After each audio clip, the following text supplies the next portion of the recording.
రిలేషన్‌షిప్‌లో అడ్జస్ట్ అవ్వాలా? సర్దుకుపోవాలా పద్దాక? కాంప్రమైజ్ అవ్వాలా? అది లైఫ్ ఎలా అవుతుంది? పద్దాక నేనే కాంప్రమైజ్ అవుతూ ఉంటే నా సెల్ఫ్ రెస్పెక్ట్ ఏంటి? ఇలాంటి డౌట్లు చాలామందికి వస్తూ ఉంటాయండి.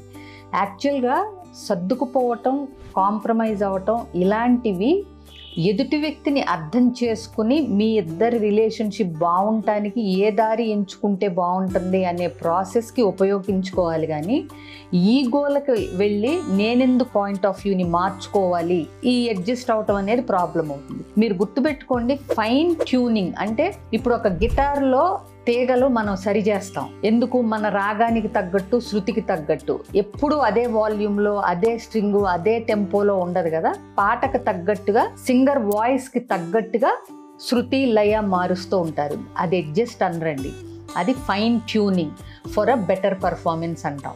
ఇది కూడా అంతే. ఒకళ్ళనొకళ్ళని అర్థం చేసుకుంటూ లైఫ్ని బెటర్గా ట్యూన్ చేసుకుంటూ ఒక మంచి సంగీతంలాగా, ఒక మంచి పాటలాగా శృతి లయ కలుపుకుంటూ పోవటానికి చేసే చిన్న చిన్న మార్పుల్ని మనం ఏదో పెద్ద కాంప్రమైజు, నేనేదో త్యాగం చేస్తున్నాను అనుకోక్కర్లేదండి. అలా ఇద్దరు ఫైన్ ట్యూనింగ్ చేసుకున్నప్పుడు మీ రిలేషన్షిప్ ఒక అద్భుతమైన మంచి పాటలాగా ఉంటుందనేది గుర్తుపెట్టుకోండి. Thank you.